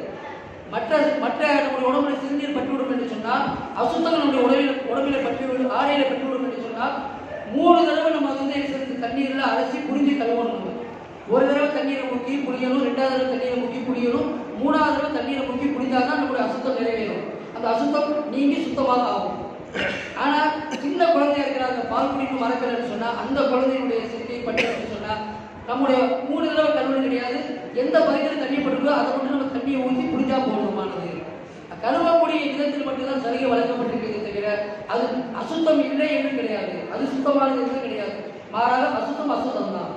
எனவே அசுத்தத்திலிருந்து நம்முடைய உடம்பு எப்படி சுத்தமாக இருக்க வேண்டுமோ அதே போல நம்முடைய உடல் சுத்தமாக இருப்பதை போல நம்முடைய உடை சுத்தமாக இருக்க வேண்டும். 3வதாக இடம் சுத்தமாக இருக்கணும். நம்ம எந்த இடத்துல தொழுக போறோமோ அந்த இடம் சுத்தமான இடமா இருக்கணும். நம்ம கால் நிற்கிறதுலேருந்து சஜிதா செய்யக்கூடிய இடம் வரைக்கும், அதாவது முசல்லா விரிக்கிறோமா இல்லையா, அந்த முசல்லா விரிக்கக்கூடிய அளவுக்கு அந்த இடம் வந்து சுத்தமான இடமா இருக்கணும். அந்த இடத்துல அசுத்தமான இடத்துல நம்ம தொழுது சொன்னா நம்முடைய தொழுகை நிறைவேறாது. சுத்தமான இடத்துல நின்று தொழுதாதான் தொழுகை நிறைவேறும். 4வது விஷயம் இருக்கிறாங்க, தொழுகையை நிறைவேற்றுவதற்கு முன்பதாக ஒரு மனிதன் தன்னுடைய மானத்தை மறைத்திருக்க வேண்டும். தன்னுடைய உடலில் மறைக்க வேண்டிய பகுதியை மறைத்திருக்க வேண்டும். மறைக்க வேண்டிய பகுதியை மறைக்காம ஒரு மனிதர் தொழுதான்னு சொன்னா அவருடைய தொழுகை நிறைவேறாது. இன்னைக்கு நிறைய வாலிபர்கள், நிறைய இளைஞர்கள் அதில் நிறைய மிஸ்டேக் பண்றாங்க. என்ன செய்யறாங்கன்னா ஷார்ட் சட்டை போடுறாங்க, கீழே பார்த்தீங்கன்னா ஜீன்ஸ் பேண்ட் போட்டுக்கிறாங்க. சஜிதா போகும்பொழுது பேட்டு கீழே இறங்கியிருந்து சட்டை மேலே தூக்கிடுது. ஒரு மனிதனுடைய ஆண்களுக்கு மறைக்க வேண்டிய பகுதி, தொழுகையிலே கட்டாயமா மறைக்கக்கூடிய பகுதி இருக்கு இல்லையா, தொப்புளுக்கு மேல் இருந்து முழங்காலுக்கு கீழ் வரை, தொப்புளுக்கு மேல் இருந்து நம்ம ரவுண்டா ஒரு பெல்ட் கட்டினோம்னா எந்த பகுதி வரும், தொப்புளுக்கு மேல நம்ம ஒரு கயிறு கட்டுவோம், அது ஒரு பெல்ட் கட்டுறோம்னு சொன்னா அந்த ரவுண்ட் வருதா இல்லையா, நம்மளோட உடம்பினுடைய முதுகுல இருந்து வயிறு வரைக்கும் அந்த ரவுண்ட் பகுதி ஃபுல்லாக இருந்து அது பூரா அதுல இருந்து கீழே கூட மறைக்க வேண்டிய பகுதி. இப்போ ஒரு மனிதர் வந்து என்ன செய்யறாருன்னா சஜிதா செய்யும் பொழுது அவருடைய பின்பகுதியில் பாதி பின்பகுதி பேண்ட் கீழே இறங்கிடுது. மேல் ஷார்ட் சட்டையோ அது வந்து என்ன செய்யுது, இது ஒரு டிஷர்ட் போட்டுருக்கிறார். அவர் சஜிதா செய்யும் பார்த்தீங்கன்னா டிஷர்ட் மேலே தூக்கிடும். பார்த்தீங்கன்னா பின்னாடி இருக்கக்கூடிய அந்த பகுதி இருக்கிற பின்பகுதி பூரா அவருக்கு தெரிய ஆரம்பிச்சு. இந்த நிலையில அவர் சஜிதா செஞ்சாருன்னு சொன்னா இவர் அவருடைய தொழிலை நிறைவேறாமல் போயிடும். அது கொஞ்ச நேரம் கேட்பாருந்தாலும் சரி, ஒரு தஸ்பியுடைய அளவு சுபஹானல்லாஹ் என்று சொல்லக்கூடிய அளவுக்கு சேர்ந்து அவருடைய துணி விலகிடுச்சு, மறைக்க வேண்டிய கட்டாயமான பகுதி திறந்து சொன்னா இப்போ அவருடைய தொழிலை நிறைவேறாமல் போயிடும். அதனால தொழிலுடைய விஷயத்தில் ரொம்ப கவனமா இருக்கணும். பார்க்கிறவருடைய நிலை ஹராம் தான், பார்க்கக்கூடாது. அவருக்கு தொழுகை எதுவும் முடியுமா? அவருக்கு தொழுக முடியாது, காட்டுறவங்களுக்கு முடியும், அவர் தொழுக முடியாது. முன்னாடி சம்பளம் ஒருத்தர் சஜா செஞ்சிருக்கிறார், நம்ம தொழிலுக்கு நம்முடைய கண்பாவை எல்லாருக்கும் பட்டுச்சுன்னு சொன்னா நம்முடைய தொழில் முறையை புரியாது, அவருடைய தொழில் முடிஞ்சு போயிடும். யார் பார்க்காட்டாலும் சரி, சில பேர் நம்ம நான் தான் பள்ளியாசம் தொழுகிறேன், நான் வீட்டில் தான் தொழுகிறேன் அப்படின்னு நினைச்சிட்டு அவர் மட்டும் தொழுகிறார். இது யார் பார்த்தாலும் சரி பார்க்காவிட்டாலும் சரி மறைக்கக்கூடிய பகுதி இருக்கிற தொழிலுடைய வெளிப்பொருள் கட்டாயமான பருத்து மானத்தை மறைத்திருப்பது. ஆண்களுக்கு மறைக்க வேண்டிய கட்டாயமான பகுதி நாம் சொன்ன மாதிரி தொப்புளுக்கு மேலிருந்து முழங்காலுக்கு கீழ் வரை இந்த பகுதியில கொஞ்சம் கூட திறந்திருக்க கூடாது. மற்ற பகுதி தெரிஞ்சுதான் துணை குடிக்கணும். ஆனால் சுண்ணத்தான வழிமுறை இருக்கிறத உடம்பு ஃபுல்லா மறைச்சி தலையில தொப்பி போட்டு துருவதோ சுண்ணத்தான முறை. நபிசுல்லாஹு நமக்கு அதை கட்ட கொடுத்துருக்காங்க. குரானே அல்லாஹ் சொல்லி காட்டுறோம், புது சீனத்துக்கும் இந்த குழி மஸ்ஜித், நீங்க பள்ளிவாசலுக்குள் தொழுகை காட்டி நீங்க வரக்கூடிய நேரத்தில் உங்களுடைய ஆடைகளை கூட நீங்கள் அலங்கரித்துக் கொள்ளுங்கள் என்று அல்லாஹ் சொல்லி காட்டுகிறார். உங்களுடைய ஆடைகளை நீங்க வந்து அலங்கரித்துக் கொள்ளுங்கள் என்று சொன்னான். எனவே பள்ளிவாசலுக்குள்ள வரும் பொழுது நம்ம வந்து என்ன செய்யறது, எந்த அளவுக்கு நல்ல அழகான ஆடைகளை கொண்டு நிரப்பமான ஆடைகளை கொண்டு நம்ம வந்து தொழுவோமோ அது சிறந்தது. ஆனால் கட்டாயமான மாதிரி எது மறைத்திருக்கணும்னு சொன்னா தொப்புளுக்கு மேலிருந்து முழங்காலுக்கு கீழ் வரை இருக்கக்கூடிய அந்த பகுதி முழுவதுமாக கட்டாயமாக மறைத்திருக்க வேண்டும். அடுத்ததாக பெண்களுக்கு எது கட்டாயமான பகுதின்னு சொன்னா ஆண்களுக்கு வந்து தொப்புளுக்கு மேலிருந்து முழங்காலுக்கு கீழ் வரை இது கட்டாயமாக மறைச்சிருக்கணும். இதுல கொத்த கருதுனாலும் கூடாது. பெண்களுக்கு வந்து கட்டாயமான பகுதி இருக்குது இல்லையா, அது எந்த பகுதின்னு சொன்னா உச்சத்தலையிலிருந்து உள்ளங்கால் வரைக்கும் டோட்டல் எல்லா பகுதியுமே பெண்களுக்கு மறைக்கப்பட வேண்டும். 2 பகுதிகள் தெரியாது. இந்த முகம் இருக்கிறது இல்லையா, முகம்னா காது வரைக்கும் கிடையாது, அந்த ஸ்கார்ஃப் போறோமா இல்லையா அந்த பகுதி முகமும் இந்த உள்ளங்கை இந்த மணிக்கட்டு வரை இருக்கக்கூடிய இந்த பகுதி, இந்த விரல் நுனியிலிருந்து மணிக்கட்டு வரை இருக்கக்கூடிய இந்த பகுதி மட்டும் திறந்திருக்கலாம். இதை தவிர மீதமுள்ள எல்லா பகுதியும் மறைத்திருக்க வேண்டும். அவருடைய முதுகு பகுதியாக இருக்கலாம், கால் பகுதியாக இருக்கலாம். காலில் சில பேர் பார்த்தீங்கன்னா சில பெண்கள் வீடுகளில் தொழுகும் பொழுது சஞ்சிதா செய்யும் பொழுது கூட அவங்களுடைய கரண்டை காலுக்கு மேல உள்ள பகுதி கூட தெரிய ஆரம்பிக்கும். அப்படி தெரிஞ்சாலும் தொழில் அதனால பெண்களுக்கு வந்து டோட்டல் பகுதி பாதமும் மறைத்திருக்க வேண்டும். பாதத்துடைய பகுதி மறைக்கப்பட்டிருக்க வேண்டும். அதனால அவங்க கால் க்ளோஸ் போட்டுக்கணும். அல்லது காலுக்கு கீழே நபிசா சொல்லி காமிச்சாங்க, நீங்க கரண்டை காலுக்கு கீழே ஆண்களுக்கு இல்லை பெண்களுக்கு சொல்லி காமிச்சாங்க. ஆண்களுக்கு கரண்டை காலுக்கு மேல நீங்க ஆடைய கொடுத்துருந்தாங்க. பெண்களுக்கு கரண்டை காலுக்கு கீழே ஒரு ஜான் அளவுக்கு நீங்க கீழே தொங்க விடுதுன்னாங்க. அப்ப ஒரு பெண்மணி கேட்கிறாங்க, யார் சொல்றா? ஒரு ஜான் அளவுக்கு கீழே கரண்டை காலுக்கு கீழே கரண்டை முறையே கடைசியில் இருக்குது, அதுக்கு கீழே ஒரு ஜான் இருந்து நம்ம தலை நல்லா ஒன்றா தான் செய்யும். அப்போ ஒரு பெண்மணி கேட்கிறாங்க, யார் சொல்லா? அந்த ஒரு ஜான் அளவுக்கு தொங்க விடப்பட்ட பிறகு கூட ஒரு பெண்மணி வந்து கால் தெரிஞ்சிச்சுன்னா என்ன செய்யுது? கால் பாதங்கள் வெளிப்பட்டுச்சுன்னா என்ன செய்யுது? சொன்னாங்க. அப்படின்னா அப்போ ஒரு மணி அளவுக்கு நீ தொங்க விடுங்கன்னாங்க. அப்ப கரண்டை கால இருந்து ஒரு மணி அளவுக்கு எவ்வளவு யோசிச்சு பாருங்க. கரண்டை கால கீழே இருக்குது, அதுல இருந்து ஒரு மணி அளவுக்கு நீங்க தொங்க விடுங்கன்னு சொன்னா அப்ப நல்ல தலையை ஒட்டி இருக்கும். அப்ப அந்த பெண்மணி எவ்வளவு சரியா செஞ்சாலும் சரி, காலை எப்படி அசைஞ்சாலும் சரி, அந்த துணி எப்படி விலகவே விலகாது. அதை நிறைய அவங்க வலியுறுத்தி தான் சொல்லி காமிச்சிருக்காங்க. எனவே பெண்களுக்கு வந்து உடம்பு ஃபுல்லா மறைக்கக்கூடிய பகுதி. எனவே இன்னைக்கு சில பேர் சேலை உடுத்திக்கிட்டு சில பெண்கள் வீட்டில் போய் பெண்களுக்கு சொல்லி ஆக வேண்டும். ஏன்னா பெண்களுக்கு இந்த சட்டம் தெரியுது இல்லை. சேலை உடுத்திக்கிறாங்க, வெறும் சின்ன ஸ்கார்ஃப் மட்டும் போடுறாங்க, மக்களை மட்டும் போட்டு கொடுக்குறாங்க. சஜிதா செய்யும் பொழுது அவங்களுடைய கைப்பகுதி இந்த முழங்கை பகுதி தெரிய ஆரம்பிக்கும். சில பெண்களுக்கு வந்து முதுகு தெரிய ஆரம்பிச்சுன்னு சொன்னா அப்ப அவங்க தொழுகை நிறைவேறாமல் போயிடும். எனவே பெண்களுக்கு வந்து கட்டாயமாக மறைக்கக்கூடிய பகுதி உச்சத்தலையிலிருந்து உள்ளங்காலுடைய எல்லா பகுதியும் மறைத்திருக்க வேண்டும். இந்த முகத்தினுடைய கையினுடைய கையினுடைய இந்த உள்ளங்கை அளவுக்கு இருக்கக்கூடிய பகுதியை தவிர மற்ற பகுதி கூட மறைத்திருக்க வேண்டும். ஆண்களுக்கு வந்து தொப்புளுக்கு மேல இருந்து கரண்டை காலுக்கு கீழ் வரை மறைக்கப்பட்டிருக்க வேண்டும். அடுத்த விஷயம் இருக்கிறது, தொழுகையில கவனிக்கப்பட வேண்டிய விஷயம், கிபிலாவை முன்னோக்க வேண்டும். நம்ம ஏதோ வந்தோடனே கிபிலா எங்கிட்டே இல்லாமல் நம்ம பாடி தொழுகன்னு சொன்னா தொழுக கூடாம போயிடும். பள்ளிவாசலுக்கு வந்துட்டோம்னா பிரச்சனை இல்லை. பள்ளிவாசலுமே மெஹராப் இருக்கும், மிம்பர் படி இருக்கும், அதை பார்த்து நம்ம தொழுகிறோம். சில இடங்கள் நம்ம ஊருக்கு போறோம், வெளியூருக்கு போறோம், சில வீடுகளை நம்ம தொழுகிறோம் அப்படின்னு சொன்னா அந்த சமயத்துல கிபிலா எது அப்படிங்கிறது சரியான அந்த கிபிலாவை நம்ம ஆராய்ந்து நம்மளால் எந்த அளவுக்கு ஆராய்ச்சி செய்ய முடியுமோ சூரியனுடைய நிழலை வச்சு ஆராய்ச்சி செய்கிறது. இப்படி நம்ம அதை திசையை வச்சு நம்ம கண்டுபிடிச்சு ஒரு ஆராய்ச்சி செஞ்சு அதன் அடிப்படையில் நம்ம திசையை முடிவு பண்ணி தான் சொல்ல வேண்டும். கிபிலா திசையை அறியாமல் தொழுதும் சொல்ல தொழில் நிறைவேறாமல் போய்விடும். அடுத்ததாக விஷயம் இருக்கிறாங்க, ஏழாவது விஷயம் என்பது ஆறாவது விஷயம் இருக்கிறதா இல்லையா? அஞ்சாவது விஷயம் வந்து கிபிலா முன்னோக்குறது. ஆறாவது விஷயம் வந்து தொழிலுடைய நேரமாக இருக்கணும். உதாரணமா நுகர் கொடுக்குறாரு, பாக்கிய சொல்லல 12 மணிக்கு ஒருத்தர் தொழுகிறான்னு சொன்னா இது தொழுக விடாம போயிடும். தொழுகையுடைய நேரம் வந்தாதான் தொழுகணும். தொழுகையுடைய நேரமே வராமல் ஒருத்தர் எனக்கு டைம் ஆயிடுச்சு, நான் வெளியூருக்கு போறேன், அதனால 10 மணிக்கு நான் நுகர் தொழுக்கு போறேன், 10 மணிக்கு ஒரு மணிக்கு தொழுகிறாங்கன்னா தொழுகக்கூடாது. ஏன்னா தொழுகையுடைய நேரம் வரல. தொழுகையுடைய நேரம் வந்த பின்னாடி தொழுதாதான் தொழுகை பின்னாடி தொழுகக்கூடாது. ஒரு மனிதன் முன்கூட்டியே தொழுகிட்டாரு, நேரம் வருதுன்னு தெரியல. உதாரணமா 12 நினைச்சு தொழுகிறார். எப்போதுமே 12 பாகம் சொல்லுவாங்க நினைச்சிட்டு ஒருத்தர் 12 பாகம் சொல்றாரு. சில மாதங்கள்ல உதாரணமாக சில மாதங்கள்ல வந்து நுகருடைய பாகம் இருக்கிறது 12:45 தான் வரும். அந்த மாதிரி சமயத்தில் ஒரு 12 பாகம் சொல்லி தொழுதுட்டாரு சொன்னா பிரயாணத்துக்கு போகணுங்கிறதுக்காண்டி ஒரு முன்கூட்டியே தொழுதுட்டாரு அப்படின்னு சொன்னா திரும்ப நேரம் வந்த பிறகு அவர் திரும்ப தொழுகை திரும்ப மீண்டும் அவருக்கு கடமையாக ஆகும். ஏன்னா ஏற்கனவே ஒரு தொழுது செல்லாது கூடாது. அதனால தொழுகையுடைய நேரமா இருக்க வேண்டும். ஏழாவது விஷயம் இருக்கிறது, தொழுகைக்கு முன்னாடி நியதி செய்யும். நான் என்ன தொழுக போறேன், நுகர் தொழுகிறோமா, அசர் தொழுகிறோமா, ஃபஜ்ர் தொழுகிறோமா நியதி செய்யும். இந்த 7 விஷயத்தை சரி செஞ்ச பிறகு அவர் தக்பீர் கட்டணும். இல்லைன்னா அவர் தக்பீர் கட்டார் சொன்னா அந்த தொழுகை பற்றி நிறைவேறாது. இப்ப தொழுகைக்கு வெளியிலே நாம் சரி செய்ய வேண்டிய விஷயங்கள் வந்து 7 கடமை. தொழுகைக்குள்ளார தக்பீர் கட்டும் பொழுது நியதி செஞ்சிட்டார். இப்ப தொழுகையிலே கட்டாயமான முறையில் 6 விஷயங்கள் இருக்கும். அந்த 6 விஷயங்கள் என்னன்னு சொன்னா தொழுகை கூடாமல் போயிடும். முதலாவது விஷயம் சொன்னா தொழுகையை முன்னே சென்று கையை அப்படி வச்சு நேரம் அப்படி வச்சு அல்லாஹு அக்பர் என்று வாயில சொல்லணும்.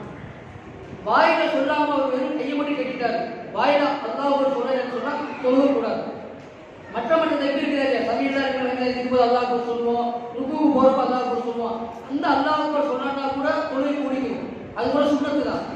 ஆனா இந்த தக்பீர் இருக்கிற முதல் உள்ள தக்பீர் தஹரீமா இருக்கிறாரு, அது கடமை, கட்டாயமான கடமை. எனவே முதலாக கட்டக்கூடிய அந்த தக்பீரை வெறும் வந்தால் வேகமா வந்தால் அஜத்துக்கு தக்பீர் கட்டிடக்கூடாது. அல்லாஹ் அக்பர் என்று சொல்லிட்டு தான் தக்பீர் கட்டணும். ஏன்னா அந்த தக்பீருக்கு பேரு தனி பேர், தக்பீர் தஹரீமா. மற்ற காரியங்கள் செய்ய விடாமல் ஹராமாக தடுக்கக்கூடிய தக்பீர் என்பதாக அதற்கு அர்த்தம். எனவே அந்த தக்பீர் இருக்கிறதால ஃபர்லான விஷயம். அது தக்பீர் கட்டும் பொழுது கையை நேராக வைக்கணும், இப்படி வச்சு கட்டக்கூடாது. காதை தொடர்ந்து கட்டாயம் கிடையாது, அதுக்கு காது தொழுவது சுண்ணத்து கிடையாது. இப்படி நம்முடைய முகம் எப்படி கிபிலாவை நேராக இருக்கணும், முகம் நேராக இருக்கணும். கிபிலா நம்ம எப்படி தக்பீர் கட்டணும், கிபிலாவை முன்னோக்கி அல்லாஹ்வுக்காக தொழுகிறேன் அப்படின்னு சொல்றோம். அப்ப நம்ம முகம் கிபிலா முன்னோக்கி இருக்கணும் இல்லையா, கீழே குனிஞ்சுக்கிட்டு அல்லாஹ்வை கட்டக்கூடாது, முகம் வந்து கீழே இருக்கக்கூடாது. கிபிலாவை முன்னோக்கி சொல்லும்போது நம்ம முகம் கிபிலா முன்னோக்கி இருக்கணும். நம்ம கையை தூக்கணும்னா கையும் கிபிலாவுக்கு நேராக இருக்கணும். காது வரை கையை தூக்கணும், காது தொடர்ந்து கட்டாயம் கிடையாது, காது வரை இருக்கணும். கால் விரல் கை விரல்களோடு சிறந்து நேராக இருக்க வேண்டும். இப்படி வைத்த நிலையில அல்லாஹ் தக்பீர் கட்டணும். தக்பீர் கட்டும் பொழுது வலது கை தான் மேல இருக்கணும், இப்படி கட்டக்கூடாது. மாறாக வலது கை மேல இருக்கணும். இந்த சுண்டு விரலையும் இந்த பெருவிரலை கூட அது வலை கொண்டு பிடிச்சிருக்கணும். தொப்புளுக்கு கீழாக கை கட்டி இருக்க வேண்டும். இது சுன்னத்தான வழிமுறை ஆகும். இந்த 3 முறைகளை சேர்ந்து தக்பீர் கட்டக்கூடிய நிலையில் நம்ம அல்லாஹ்வுக்கு தக்பீர் கட்டுவது ஃபர்து. அதே மாதிரி நிலை நிற்பது ஃபர்து. நிலை நிற்கணும், கொஞ்ச நேரமாக நிற்கணும் ஒரு மனிதர். அந்த நிலை நிற்கும் பொழுது அந்த தக்பீர் கட்டக்கூடிய அந்த கையை கீழ் வைக்கக்கூடிய விதங்கள், அதேபோல முகம் நேராக இருக்கக்கூடிய விதங்கள், தன்னுடைய பார்வை வந்து வானத்தை பார்க்கக்கூடாது. நம்ம எங்க சஜிதா செய்ய போறோமோ அங்கதான் பார்த்த நிலையில தக்பீர் கட்டணும். இது போல சுன்னத்தான விஷயங்கள். ஃபர்லான விஷயங்கள், கடமையான விஷயங்கள் என்னன்னு சொன்னா அல்லாஹ் அக்பர் தக்பீர் கட்டுவது, தக்பீர் சொல்வது ஃபர்து. தக்பீர் சொல்லி ஆக வேண்டும். 2வது நிலை நிற்க வேண்டும். அந்த நிலை நின்ற பிறகு ஓதணும். குர்ஆனை இருந்து சில பகுதியாக ஓதி ஆக வேண்டும். குர்ஆனை எதுவுமே தெரியாம நம்ம நின்று நம்மளா தொழுகணும்னு சொன்னா தொழக்கூடாது. அதனால வாலிபர்களை இருக்கிறீங்க, குறைஞ்சபட்சம் நீங்க என்ன செய்யறது, 60 சூறாவும் ஒரு 4 சூறா மனப்பாடம் பண்ணி ஆகும். நம்ம எவ்வளவு விஷயத்தை மனப்பாடம் பண்றோம். இன்னைக்கு போனை வச்சுக்கிட்டு ஒவ்வொருத்தரும் என்ன செய்யறது, ஒவ்வொரு கதை பார்த்துட்டு இருக்கோம், ஒவ்வொரு பாடலை கேட்டுட்டு இருக்கோம். கேட்டு நம்ம மனப்பாடமா சொல்ல ஆரம்பிக்கிறோம். அதெல்லாம் தவறான விஷயங்கள், ஹராமான விஷயங்கள். பாடல் கேட்பது அதுக்கு மாற்றமான முறையில நம்ம என்ன செய்யணும் கேட்டா, குர்ஆனுடைய ஆயத்துக்களை கேட்க ஆரம்பிச்சிடும். சூறாக்கள் 60 சூறா 10 தடவை கேளுங்க, 60 சூறா மனப்பாடம் ஆகும். குல் ஹுவல்லாஹு அஹத் சூறா 10 தடவை நீங்க கோட் பண்ணி கேளுங்க, அது மனப்பாடம் ஆகும். அதுதான் பள்ளிவாசல் இருக்கக்கூடிய இமாம்கள் அஜித்மார்கள் வந்து நீங்க பாட குர்ஆன் கற்றுக்கொள்ளுங்க, அவங்க சூறா சொல்லி கொடுப்பாங்க. எனவே குறைஞ்சபட்சம் நம்ம 4 சூறா மனப்பாடம் பண்ணி வச்சுக்கணும். துறையில் வந்து சேர்ந்த 60 சூறாவும் துணை சூறா ஓதுங்க. அதுக்கடுத்து ருக்கு போகும், அல்லாஹ் பெற்று ருக்கு போகும். அந்த ருக்கு போகும் பொழுது கூட சரியான நிலையில போகணும். ருக்கு போகும்போது கூட எப்படி போகணும், இப்போ உதாரணம் ஒரு மனிதன் ருக்கு செய்ய எடுத்துக்கிறேன், இப்படி தலையும் முதுகும் நேரா இருக்கும். தலையும் முதுகும் நேரா நிலையில அவருடைய ஒரு குச்சி வச்சோம்னு சொன்னா தலையும் முதுகும் நேரா இருக்கும். அப்படி இல்லாம முதுகு வளைஞ்ச நிலையில் இருக்கக்கூடாது, தலை கீழே முடிஞ்ச நிலையில் இருக்கக்கூடாது. உதாரணம் செஞ்சு காட்டுற பாருங்க.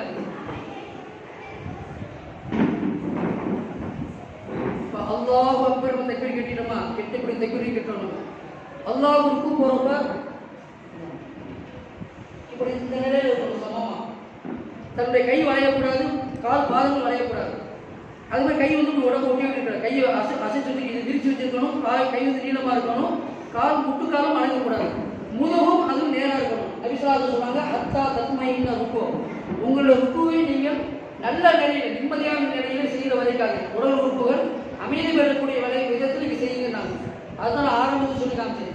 அறகுறையா நம்ம ருக்கு செஞ்சு வேகமா இருந்துச்சுன்னு சொன்னா அந்த மனிதன் தான் தொழுகையிலே திருடக்கூடிய மனிதன், அவன் தான் மோசமான திருடன் என்பதால் எப்படி சொல்லி காமிச்சிருக்காங்க. அதனால வந்து என்ன செய்யறது, அந்த ருக்கு செய்யக்கூடிய விஷயத்தை சரியான முறை செய்யணும். இந்த ருக்கு செய்யறது ஃபர்லாகும். அதுக்கப்புறம் சமி அல்லாஹ் லிமன் ஹமிதா என்று எந்திக்கணும். எந்திரிச்சுட்டு திரும்ப அல்லாஹ் அக்பர் என்று சஜிதா போகணும். அந்த 2 சஜிதாவும் ஃபர்லான சஜிதா. அதுல ஒரு சஜிதா மட்டும் ஒரு மனிதன் செய்யறார், இன்னொரு சஜிதா செய்யாம விட்டுட்டான்னு சொன்னா அப்பவும் தொழக்கூடாமல் போய்விடும். அந்த சஜிதாவில் வந்து போகும்பொழுது முதலாவதாக முட்டியை வைக்கணும், 2வதாக கையை வைக்கணும், 3வதாக நெத்தியை வைக்கணும், 3வதாக மூக்க வைக்கணும், 4வது நெத்தியை வைக்கணும். சஜிதா வைக்கக்கூடிய முறை சுன்னத்தான வழிமுறை. அது வந்து எந்திக்கும் பொழுது முதலாவதாக நெற்றியை நம்ம நெற்றியை எடுக்கிறது, அப்புறம் மூக்கு எடுக்கிறது, அதுக்கப்புறமா 2 கையை எடுத்து அதுக்கப்புறமா முட்டி எடுக்கிறது. நபி ஸல்லல்லாஹு அலைஹி வஸல்லம் அவர்கள் இந்த முறையை நமக்கு கற்றுக் கொடுத்துருக்காங்க. இந்த சஜிதா செய்யறது ஃபர்லாகும். 6வது விஷயம் என்னன்னு சொன்னா அத்தையாத்து உட்கார்ந்து இருப்பது. அத்தையாத்து நம்ம ஓதுறோம், அத்தையாத்து இல்லாஹி வஸல்லவாத்து தையபாத்து. அத்தையாத்து ஓதக்கூடிய அளவுக்கு ஒரு மனிதர் அத்தையாத்து அமர்வில அவர் அமர்ந்திருக்க வேண்டும், உட்கார்ந்திருக்க வேண்டும். இந்த 6 விஷயங்கள் இருக்கிற ஃபர்லான விஷயங்கள். இதுல ஏதாவது ஒண்ணு ஒரு மனிதர் குறைபாடு செஞ்சு விடுவார்னு சொன்னா அப்ப அவருடைய தொழுகை வந்து நிறைவேறாமல் போயிடும், திரும்ப அவர் தொழுகிற மாதிரி ஆகிடும். இது அல்லாத சில வாஜிபான விஷயங்கள் இருக்குது. உதாரணமாக அத்தையாத்து ஓதுறது வந்து வாஜிபான விஷயம், அது ஓதித்தாக வேண்டும். அஸ்ஸலாமு அலைக்கும் வரஹ்மத்துல்லாஹி என்று சலாம் கொடுக்க வேண்டும், இது வாஜிபான விஷயங்கள். இந்த இது வந்து ஃபர்லுக்கு அடுத்தபடியாக இருக்கக்கூடிய வாஜிபான விஷயங்கள். இதை கட்டாயமான முறையில் ஒரு மனிதர் ஃபர்லுக்கு அடுத்தபடியாக செய்ய வேண்டும். இல்லைன்னு சொன்னால் அவர் திரும்பி வீட்டுக்கு வருவது வாஜிபான விஷயமாகும். எனவே தொழுகையுடைய விஷயங்கள் நாம் அதை தெரிந்து அந்த முறைப்படி நம்ம தெரிந்து இன்னைக்கு நிறைய புத்தகங்கள் இருக்க ஆரம்பிச்சிருக்குது. தொழுகையுடைய விளக்கங்கள் சொல்லப்பட்டிருக்குது.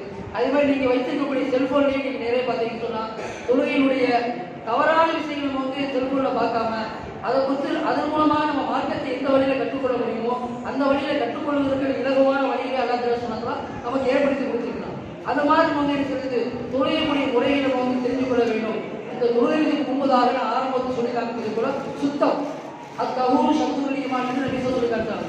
ஏன்னா இன்னைக்கு நிறைய பேர் வாலிபர்கள் தொழுகக்கூடிய வாலிபர்கள் கூட அதில் அசாட்டை செஞ்சுறாங்க. சுத்தத்துறை விஷயத்தில் நபிசுல்லா சொல்லி காமிச்சாங்க.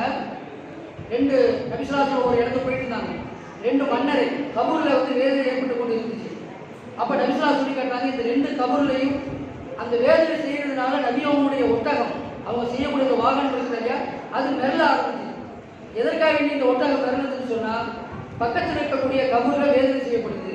அந்த வேதனையின் காரணமாகத்தான் இந்த ஒட்டகங்கள் அவர் அந்த கபூர்ல இருக்கக்கூடியவர் போடக்கூடிய அலறல் சத்தத்தின் காரணமாக அவருடைய அலறல் சத்தத்தின் காரணமாக இந்த ஒட்டகம் விரலுது அப்படின்னு சொல்லிட்டு சொல்லுவாங்க. சொன்னாங்க எதற்காக வேண்டிய அவர் வேதனை செய்யப்படுறாரு சொன்னா பெரிய விஷயம்லாம் கிடையாது. அவர் சின்ன விஷயம் நினைச்சுக்கிட்டாரு. சிறுநீர் கழித்து விட்டு சுத்தம் செய்யவில்லை. சிறுநீர் கழித்து சிறுநீருடைய விஷயத்தை வேதனை செய்யவில்லை. அதனாலதான் இந்த மாதிரி அவருக்கு கடுமையான வேதனை செய்யப்படுகிறது என்பதாக நபிசுல்லா சொல்லி காட்டுறாங்க. எனவே சுத்தம் என்பது நம்ம அசால்ட்டா நினைக்கிறோம். ஆனா அது வந்து பெரிய ஆபத்தான விஷயமா கூட நமக்கு முடிந்து விடலாம். எனவே ஒரு செய்வது சரி சிறுநீர் கழிக்கக்கூடிய விஷயத்திலும் சரி சிறுநீர் கழிச்சுட்டு நல்ல முறையில் சுத்தம் செய்ய வேண்டும். சிறுநீர் கழிக்கும் பொழுது நம்முடைய உடம்பிலேயோ நம்முடைய ஆடையிலேயோ சிறுநீர் பட்டுவிடும் என்று சொன்னால் அதை எச்சரிக்கையாக வந்து கழுவிவிட வேண்டும். உடம்பில படாதவாறு சிறுநீர் கழிக்க வேண்டும். நின்று கொண்டு சிறுநீர் அடிக்கும் பொழுது நின்று கொண்டு சிறுநீர் கழிக்கிறோம் சொன்னால் சில நேரத்தில் அது நம்முடைய பேண்டில் பட ஆரம்பிச்சிடும். நம்முடைய கீழாடையில நம்முடைய பேண்டிலையோ அது பட ஆரம்பிச்சிடும். எனவே அந்த மாதிரி இல்லாமல் உட்கார்ந்து நபிசுல்லாஹ் சுண்ணத்தான முறையில உட்கார்ந்து சிறுநீர் கழிக்க வேண்டும். அப்படி கழிக்கும் பொழுது கூட கடைசி சுட்டு வர்ற வரைக்கும் வந்து நம்ம அந்த கடைசி சுட்டை வெளியேற்றி அதற்கு பிறகு தண்ணீர் ஊற்றி கழுவி சுத்தப்படுத்த வேண்டும். இப்படி சுத்தப்படுத்தினால்தான் நம்முடைய தொழுகை நிறைவேறும். அந்த சுத்தப்படுத்திய பிறகு கூட எந்த முறையில் தொழுக வேண்டுமோ அந்த முறையில் இப்ப நம்ம நேரம் பற்றாக்குறையின் காரணமாக சுருக்கமாக உங்களுக்கு சொல்லப்பட்டிருக்கிறது. விரிவான விளக்கங்களை இந்த புத்தகத்தை பார்த்து தெரிந்து கொள்ளுங்கள். இன்னும் மேலதிகமாக உங்களுக்கு தெரிந்த உலமாக்கள் ஆடி பெருமக்கள்கிட்ட போய் நீங்க படித்து அதில் கொஞ்ச நேரம் மார்க்கத்தை படிக்கிறதுக்காக கொஞ்ச நேரம் ஒதுக்கி நீங்க தீனை விளங்கிக் கொள்வதற்காக நீங்க நேரத்தை அவங்க வாங்கி படித்துக் கொள்ள வேண்டும். அப்படி படித்து நம்ம செய்வோம்னு சொன்னால் இன்ஷா அல்லாஹ் அல்லாஹ் சொன்னதை போல அது அஃப்லாஹுல் முஃமினூன் தொழுகையில யார் பயபக்தியாக அல்லாஹ்வுடைய உள்ளத்துடன் பயபக்தியாக தொழுகிறார்களோ அப்படிப்பட்ட மூமின்கள் வெற்றி அடைந்து விட்டார்கள் சொல்லி காட்டுகிறார். அப்படிப்பட்ட வெற்றி பெற்ற மக்களாக அல்லாஹ் ஜல்ல ஷஅனஹு நம் அனைவரும் ஆக்கி அருள்வார். அப்படிப்பட்ட மக்களாக ஆக்கி அருள வேண்டும் என்பதாக பிரார்த்தித்து முடித்துக் கொள்கிறேன். வாஹிர் தஅவானா அல்ஹம்துலில்லாஹி ரப்பில் ஆலமீன். அஸ்ஸலாமு அலைக்கும் வரஹ்மத்துல்லாஹி வபரகாத்துஹு. வலைக்கும் ஸலாம்.